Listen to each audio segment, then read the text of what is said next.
Bismillahirrahmanirrahim. Ilahana ya Allah, anta maksudana wa ridhoka matlubana wa a'tina mahabbataka wa ma'rifataka. Rabbi shrah li sadri wa yassir li amri wahlul 'uqdatam min lisani yafqahu qawli.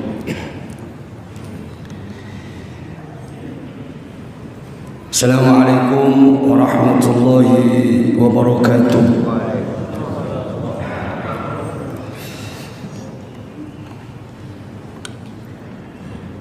Alhamdulillah alladzi ahyana ba'dama amatana wa ilayhi nusyur. Asyhadu an la ilaha illallah wahdahu la syarika lah wa asyhadu anna Muhammadan abduhu wa rasuluh wa la nabiyya ba'dah. Allahumma salli ala sayyidina Muhammadin wa ala alihi wa sahbihi ajma'in. Amma ba'du. Jamaah subuh sekalian yang sama disaksikan oleh malaikat, didoakan oleh malaikat Allah Subhanahu wa taala, yang sama dirahmati dan diridhoi oleh Allah Subhanahu wa taala.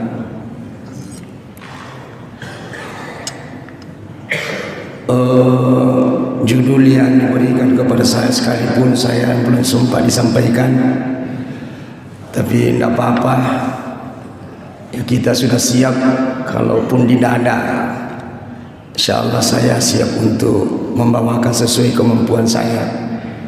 Sebenarnya judul yang saya persiapkan di rumah, karena saya tidak disampaikan sebelumnya, jadi adalah rahasia di balik keutamaan bulan suci Ramadan, atau rahasia di balik keutamaan puasa. Tapi tidak apa-apalah, saya akan menyampaikan tentang hal-hal kecil ya, ataukah ibadah yang kecil yang sangat disukai oleh Allah dan disukai oleh Rasulullah sallallahu alaihi wasallam. Bapak Ibu, saya sangat sependapat bahwa jangan pernah kita memandang enteng amalan yang sekalipun kelihatannya adalah kecil. Ya. Salah satunya, biasa kalau saya menyampaikan salah satu hadis, man shalla sunnatan isna asyara rakaatin, siapa yang melaksanakan salat sunat 12 rakaat salat sunat sehari semalam, yaitu salat sunat qabliyah dan ba'diyah, salat sunat rawatib, maka bunyalahu baitan fil jannah, maka dibangunkan istana di dalam surga. Inilah yang dimaksud dengan muakkadah, karena salat sunat itu ada dua macam, ada muakkadah dan ada ghairu muakkadah. Yang muakkadah itu yang 12 rakaat, 4 rakaat sebelum zuhur, 2 rakaat sesudah zuhur, 2 rakaat sesudah maghrib, 2 rakaat sesudah isya, 2 rakaat sebelum subuh. Siapa yang istiqomah menjalankan itu, maka dibangunkan istana di dalam syurga. Dan di hadis lain dikatakan, man hafaza 4 rakaatin qabla zuhri wa 4 rakaatin ba'daha haramallahu 'alan nar. Barang siapa yang menjaga salat sunatnya 4 rakaat sebelum zuhur, 2 rakaat sesudah zuhur, maka diharamkan tubuhnya dimakan oleh api neraka. Sekalipun yang 2 rakaat tadi itu adalah gairu muakkadah juga. Tapi makadai gurutta. Jangan mau dia sampaikan sama jangan bilang ada istilah gairu muakkadah dan muakkadah. Makkadah bawan mau pada mana? Sama saja, karena kita tidak tahu mana yang diterima oleh Allah Subhanahu wa taala. Jangan sampai justru yang besar ini yang kita sungguh-sungguh misalnya lakukan justru tidak diterima oleh Allah, justru yang kita kecilkan yang gairu muakkadah justru itu yang diterima oleh Allah Subhanahu wa taala. Makanya ahabbul amal ila Allah taala mudawamahu in qalla.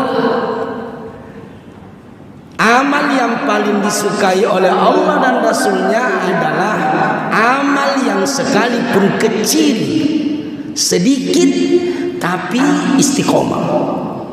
Namun cendek koma teru-teru daripada yang besar-besar tapi melepo-lepo, angin-anginan. Kenapa sekalian? Kalau hal yang besar tantangannya berat. Tantangannya berat. Iya. Riaknya juga namanya besar. Itu kalau yang besar. Tapi kalau yang kecil kemungkinannya itu riaknya kecil. Kalau hal kecil, saya kasih contoh, saya kaitkan dengan bulan suci Ramadan. Haji itu Pak adalah ibadah yang besar. Ibadah yang besar. Tapi tantangannya juga besar. Makanya kalau bukan ya kotania pamasina fong Allah Ta'ala, saya tidak terlalu andalkan hajiku. Kenapa? Karena orang rata-rata naik haji, termasuk saya, ya aja atau cerita alita. Itu kalau dari haji atau umroh, mu ceritana luar biasa. Dia apa aja cerita. Dari haji cerita semua ibadahnya. Saya di Masjidil Haram begini, alhamdulillah tidak pernah aku tinggalkan itu dekat-dekat dengan Mekah. Nah cerita semua sama orang, padahal dia tidak tahu setiap amalan itu dicerita maka amalnya juga ditolak dan berguguran oleh dari Allah Subhanahu wa taala. Ditolak oleh Allah kalau selalu dicerita itu amal ibadah. Nah susah juga karena ini amal besar. Ya, dan haji ini banyak sekali cerita-cerita sakralnya. Ada jamaahku saya apa namanya tuntun keliling tawaf. Putaran pertama masih sehat, putaran kedua, putaran ketiga, masuk putaran kelima ngos-ngosan Ibu. Ya, saya bilang Bu masih sanggup Ibu? Masih sanggup Ustaz. Boleh. Masuk putaran apa namanya keenam, masyarakat mati nih Bu. Nah dia ini memang nyaman wita, ya ngos-ngosan. Selesai tawaf, apa dia bilang? Enaknya tadi saya tahu Ustaz, khusus sekali aku rasa. Hati bilang apa enak, ngecek dia tuh mati. Ini karena banyak sekali cerita-cerita sakralnya, yang sekalipun sebenarnya tidak sesuai dengan kenyataan. Ada lagi saya aja pergi mencium. Kalau mau mencium pada saat itu, sekarang ini saya tidak tahu tekniknya. Masuki itu sebelum azan subuh, azan pertama. Jika di sana itu subuhnya 2 kali azan. Jadi menjelang azan subuh pertama, maka dekat-dekat makin dengan Ka'bah. Pas sudah azan itu duduk semua orang. Duduklah yang paling dekat dengan Ka'bah. Kalau mau sholat orang masih dibiarkan itu, tapi kalau mau sholat orang Pak, semua yang dekat dengan Ka'bah itu disuruh tinggalkan. Tapi disuruh tinggalkan, disuruh mencium Hajar Aswad. Sampai di hotel apa dia bilang Ustaz, malaikat apa mantra kak denrir, maka kata nia malaikat Bu. Polisi, coba tentara yang antar, nak kira lagi malaikat. Coba Pak, terlalu banyak cerita-cerita yang berlebihan masalah haji. Makanya jangan memandang enteng orang yang sakit di sana. Jangan sampai justru itu yang diterima hajinya. Kenapa kalau sampai di kampung tidak banyak ceritanya? Saya tanteku itu kalau kumpul semua teman-temannya sama cerita tentang haji. Banyaknya semua nak cerita. Saya bilang, tante kenapa kita tidak pernah cerita-cerita dengan teman-teman? Tante bilang, gaji dicerita ya nak malah sama terus makor. Nah, jangan sampai justru itu yang diterima oleh Allah. Ini yang banyak ceritanya. Setiap cerita amal ibadah kita ada riaknya, maka la yadkhulul jannata man kana fi qalbihi mithqalu dzarratin min kibar. Dena tama surga, deni terima malana. Tau angkai lalang atinna sifat sombong dan riak namun pada kamai. Salat masih ada riaknya, Pak. Riak, ya. Apalagi kalau mau maaf, kalau Pak Imam ini, kalau nggak usah nih orang lain dicari, saya lagi dicari-cerita. Saya waktuku dulu masih muda, Pak. Ya, waktu SMA dulu kalau masuk di masjidnya orang, kusuruh mentom Pak Imam, iya imam mati. Saya imam. Ada perasaan di dalam hati mau dikata bahwa bagus suaranya, bagus tajwidnya. Kalau saya pimpin jamaah, panjang-panjang ayatnya. Tapi kalau sholat sendiri kah? Ya natania inna anzalnahu kuliah, kulwalla inna ataina. Itu kan bisa diukur diri bahwa sesungguhnya saya ini adalah dia. Bisa diukur, Pak. Pada sebenarnya Rasulullah Utsman bin Abil As disuruh untuk pergi memimpin suatu jamaah, jadi imam di suatu masjid. Apa kata Nabi? Ambillah ukuran ad'afuhum, mana jamaahmu yang terlemah. Makanya kalau kita mau jadi imam balik ke belakang dulu, lihat. Oh, di sana ada orang kena stroke, nggak bisa berdiri lama. Oh, di sini ada orang kena flu, Anda bisa sujud lama itu, Pak. Oh, di sini ada orang tua. Ambil ukuran mana yang paling lemah. Ya. Jadi angka metode itu ya sangongko, Pak. Jangan juga diketahui imam kalau itu domina hafal. Setiap sholat al-haqqu, setiap sholat kul huwallah. Ya, maka ni kaya tuan runauko. Itu Tommy kasihan hafal. Nah itu bagusnya kalau anu mudah dibaca, Quran-Quran kecil atau surah-surah kecil dibaca. Kalau salah mudah dibenarkan, mudah dibenarkan. Tapi kalau malam penio, ndak ditahu juga di belakang tidak hafal tasakka matu, ni apa tujuh? Bona dijami muamalah itu Pak, terlalu panjang imamnya, sekalinya tasakka membora SMP 30 di belakang, cidako. Coba Pak, pada ambillah yang paling lemah di antara jamaah. Ya, yang paling lemah. Makanya ya sholat ini masih ada riaknya.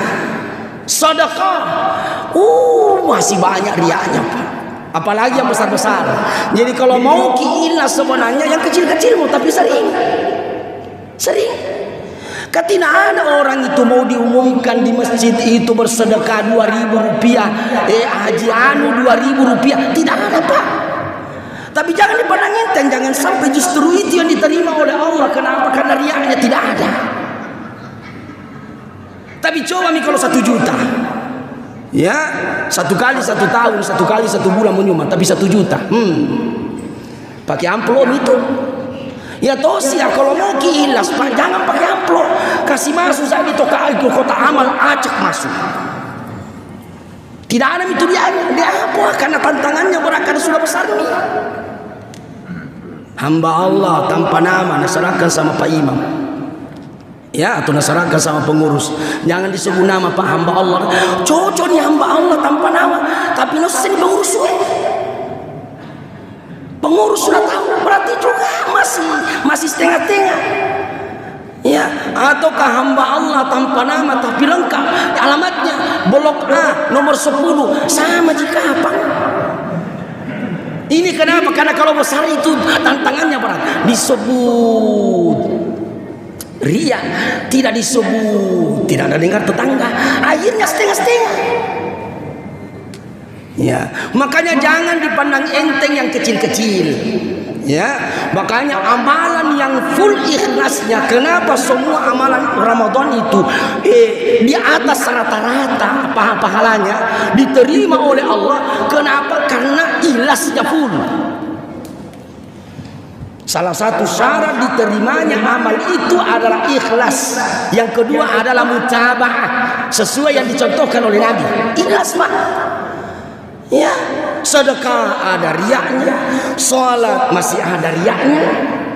Ya, apalagi kalau sholat, ya kalau tarawih Pak, tidak ada orang dia itu kuliah itu kalau sholat tarawih. Makanya jangan ditinggalkan sholat tarawih, Pak.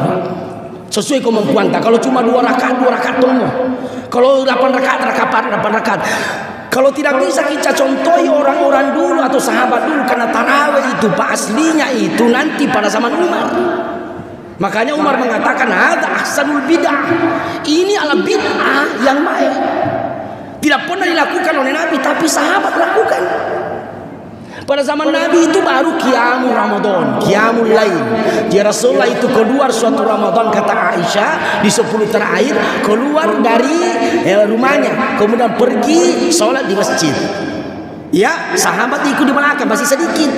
Besok cerita sama sahabat. Tadi malam enaknya kita cara sholat sama Nabi. Enaknya. Malam kedua banyak yang datang. Besok cerita lagi. Tadi malam makin banyak sholat sama dengan Nabi. Malam ketiga Pak penuh masjid. Tapi Rasulullah tidak keluar lagi sampai subuh. Selesai sholat subuh Rasulullah ditanya, mengapa Rasulullah tidak keluar? Apa kata Nabi? Saya tahu kalian menunggu saya di luar. Sampai subuh ditunggu tapi Nabi Rasulullah tidak keluar. Apa kata Nabi? Saya khawatir jangan sampai ini terus dikerjakan, akan turun ayat untuk mewajibkan. Saya khawatir memberatkan umatku di kemudian hari. Sedangkan yang 5 waktu soalnya masih banyak orang tidak sholat, apalagi mau ditambah lagi memberatkan. Maka saat itulah pada zaman Nabi Abu Bakar, orang masing-masing sholat qiyamul lail untuk menghidupkan malam Ramadan. Itu masing-masing, terkadang di rumahnya dan terkadang di masjid, terkadang di rumahnya banyak. Nanti pada zaman Umar barulah kelompok orang itu sholat di masjid. Ya ada yang 8 orang dipimpin satu imam. Ada yang ada kelompoknya, masing-masing kelompok. Yang tidak ada kelompoknya sholat sendiri. Maka Umar bilang dia nak cocok sama kui. Kacau kalau begini, satukan semua. Kalau Umar yang ngomong tidak ada yang bisa membangkang Pak. Itu riwayat daripada sholat tarawih. Maka angkat satu imam namanya Ubay bin Ka'ab. Mulai saat itulah sholat tarawih dilakukan. Dan Umar mengatakan ini adalah bid'ah yang baik, tidak pernah dilakukan oleh Nabi, tapi saya lakukan. Ya, tapi rakaatnya waktu itu 20 rakaat Pak, sampai sahur. Itu rata sholat tarawih yang asli itu Pak. Mulai sholat sudah selesai sholat isya, tidak boleh tarawih orang kalau belum sholat isya Pak, belum, tidak bisa. Selesai sholat isya sampai subuh baru berhenti. Coba kalau kita di sini kodena bubar mana jamaah sampai subuh 20 rakaat. Ya, makanya menurut guru kita, ya saya sudah tanya juga, telepon Ustaz Sarinu LC MTHI, dokter apa dia bilang, memang ya yang abdal itu sholat tarawih sebenarnya itu 20 rakaat. Sekalipun sebenarnya boleh, karena tidak ada batasannya namanya sholat sunat. Sholat tahajud mau 20, mau 8, mau 2, terserah, tidak ada batasannya, sesuai kemampuan. Nah, kalau kita tidak bisa samakan dengan mereka, ambil yang kecil-kecil, ringan-ringan. Karena kita tidak bisa mengikuti Nabi Pak. Cerita mati kalau mau ikuti Nabi, apanya mau mengikuti Nabi? Susah, kita sudah terlalu jauh kita dari Nabi. Orang dulu sahabat itu sungguh-sungguh ibadah, ada pelakunya langsung. Kalau kita ini ambil nih hadis Nabi sallallahu alaihi wasallam. Idar rajulu, ya saya bacakan dulu Pak. Kami biasa tak lupa kabilah. Matuan iraman. Ya, mati nih kan? Ya Allah. Rasulullah sallallahu idar rajulu idza sallama al imam hatta yansarif hasibalahu qiyamul laila. Itu rawahu at-Tirmizi. Hadis ini adalah hasan sahih. Siapa yang sholat bersama dengan imam sampai selesai, maka pahalanya sama saja dia sholat sepanjang malam. Ya nota keteniro. Jadi tarawih di sini 8 rakaat. Jangan kita tinggalkan dulu sebelum imam tinggalkan tempatnya, supaya kita dapat pahala ya seperti orang yang sholat sepanjang malam. Witir ki ikut kontong, ikut tongki witir. Ya, kalau tidak mau pada witir, ikuti saja imam 2 rakaat. Witirnya kita sholat tarawih, jadi 10 rakaat kita sholat tarawih. Rakaat terakhir witir itu duduk maki sambil menunggu imam salam baru kita salam. Boleh Pak? Bolehkah orang ikut itu? Lain niatnya imam, lain niatnya imam. Boleh. Yang penting kerangka pokoknya sama. Ya tidak ada itu dalilnya mengatakan kalau orang di depan itu apakah ini sholat sunat atau sholat wajib dikode-kode begini. Kalau begini katanya tidak boleh. Tidak ada Pak. Jadi kalau kita masuk di masjid, nah orang sudah selesai sholat, nah ada sholat kita lihat, motongin dia sholat sunat, kita sholat wajib, ikut di belakangnya. Kita sholat wajib, yang di depan sholat sunat, nggak apa-apa. Yang penting kerangka pokoknya sama. Yang salah itu kalau selesai ke sholat zuhur, sudah selesai ke sholat zuhur orang, ada orang sholat mayat, kita belum sholat zuhur, bilang ikut bawa mas saya di sini karena saya sholat zuhur, dia sholat mayat, tidak boleh karena kerangka pokoknya beda. Kalau sholat mayat tidak ada ruku dan sujudnya. Boleh Pak. Jadi ku anak-anak ikut pun mat tarawih jangan terus tinggalkan itu masjid. Kan tidak sholat tahajud tonja ku itu di rumah. Nah pernah tonja anak-anak dulu. Ikut magi saja yang kalau kita tidak bisa ikuti tarawihnya orang dulu sampai subuh. Jangan di padang ente Pak, yang kecil-kecil. Salah satunya lagi. Aduh. Tetes siaga nih. Ya. Sudah ki sholat fardu Pak, duduk maki. Baca yang ringan-ringan. La ilaha illallah wahdahu la syarikalah. Makanya ya nonton sih kalau ada orang selesai salam langsung tinggalkan tempat, tengok aku malah dalil. Di mana ki ambil dalil? Tidak ada itu Pak. Rasulullah sudah menyampaikan zikir. Umar pernah menegur, duduk dulu. Apa kata Rasulullah? Sabdakta ya Umar, kau benar Umar. Duduk dulu zikir sekitar 2 rakaat sholat sunnah baru ditinggalkan tempat dudukmu. Apa dibaca? La ilaha illallah wahdahu la syarikalah, lahul mulku wa lahul hamdu yuhyi wa yumiitu wa ala kulli syai'in qadir. Mudah-mudah Pak, kecil-kecil, tapi pahalanya besar. 10 kali kalau subuh, 10 kali kalau maghrib. Kalau yang lain boleh 3 kali atau boleh yang penting ganjil. Siapa yang membaca Allahumma ajirna minan nar 3 kali atau 7 kali, maka diharamkan tubuhnya dimakan oleh api neraka. Selesai sholat baca itu. Allahumma ajirni minan nar, Allahumma ajirni minan nar, Allahumma ajirni minan nar. Siapa yang baca Allahumma nas'alukal ula minal jannah, kalau selesai sholat maka dijamin masuk surga. Kecil-kecil sekali, tapi luar biasa pahalanya. Siapa yang baca ayat kursi 1 kali kopure masuk pajak perlu, tidak ada yang bisa menghalangi dirinya masuk surga kecuali mati. Ayat kursi 1 kali Pak, anu kecil mudah. Makanya saya setelah syukur tahu dalilnya itu, tidak mau kati sesubuh apapun saya tidak mau tinggalkan itu tempat dudukku sebelum saya baca ayat kursi 1 kali, karena dijamin ki masuk surga. Yang menghalangi orang masuk surga itu Pak, pertama mati. Tidak bisa ki masuk surga kalau masih hidup ki. Jadi kalau mau ki masuk surga cepat, tomat-tomat jolo bela. Tapi yang namanya kematian tidak memandang siapa Pak. Ya, itu jadi jamin masuk surga aja. Jangan dipandang enteng amalan yang kecil. Nabi menyampaikan lagi, siapa yang baca Qul huwallahu ahad, ya, cuma kalau diajari begitu banyak-banyak, cuma karena judulnya ini amalan kecil, tapi jangan dipandangin karena besar pahalanya. Biasa kalau ibu-ibu diajari, tapi ada mengatakan deh, kalau itu semua mau diamalkan, dia jadi jama-jamangi. La ilaha illallah.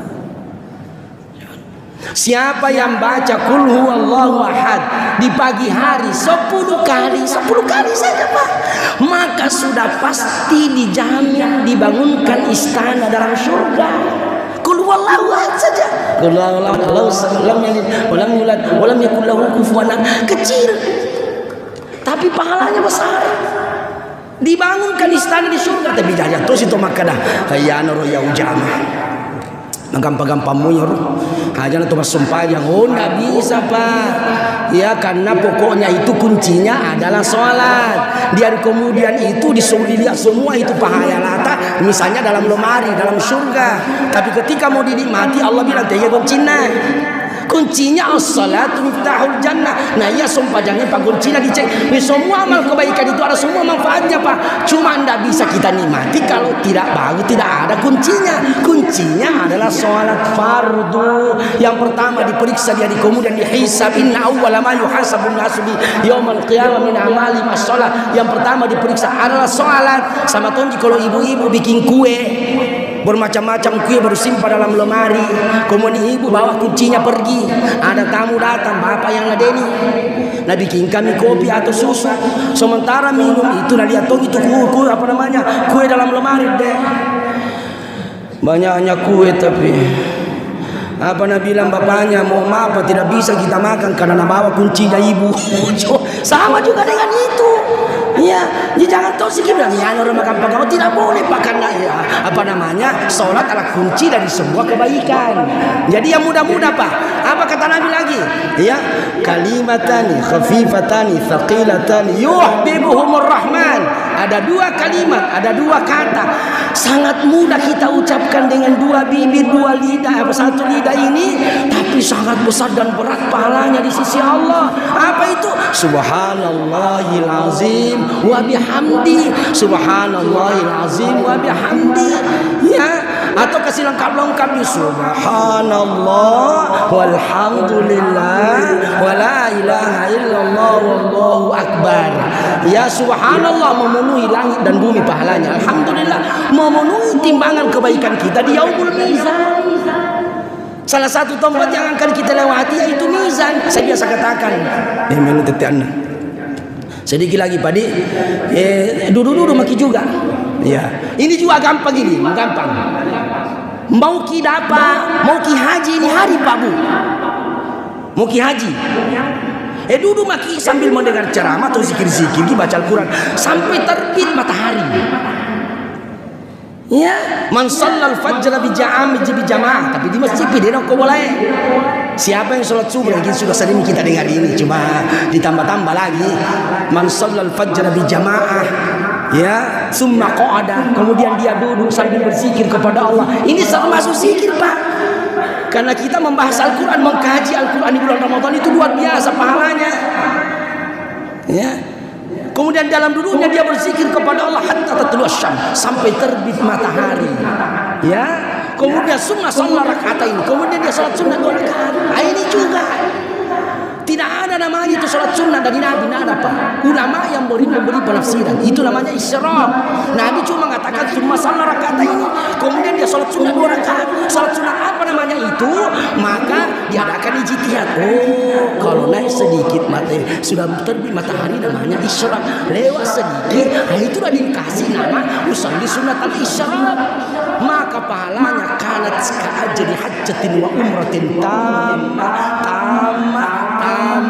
Pahalanya sama dengan pahala haji dan umrah, sempurna pahalanya. Iya. Jadi kalau kita duduk setelah matahari kita salat sunat rakaat, haji lagi, kembali ke rumah, kasih tahu tetangganya, haji dulu. Iya. Ini amalan ringan tapi luar biasa pahalanya di sisi Allah Subhanahu wa taala. Jangan pandang enteng. Makanya saya katakan kita kecil-kecil saya kupilihkan yang besar-besar yang tangannya saling berat dan riya itu yang paling hati khawatirkan. Inna Allah asyirkun saja yang khawatirkan pada Allah. Syirik kecil itu adalah riya atau sum'ah. Oleh karena itu sekalian, ibu sedih kalau tidak bisa dikatakan secara dengan Allah.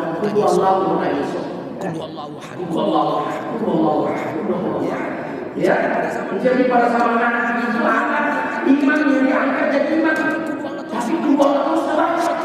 setiap sholat kudulah tidak apa sama jamaahnya. Ya Rasulullah percaya iman itu setelah sudah menjadi iman saya kudulah atau subhanallah baca ya dipanggil itu saudara. Betul itu laporan saya kudulah kata baca dan ya Rasulullah kenapa saya kudulah baca aku rasa saya kalau ini baca suka sekali itu dua lah. Apa kata Nabi? Kau bersama sudah bersama dengan yang kau cintai. Kau Allah, aku balik lagi besok.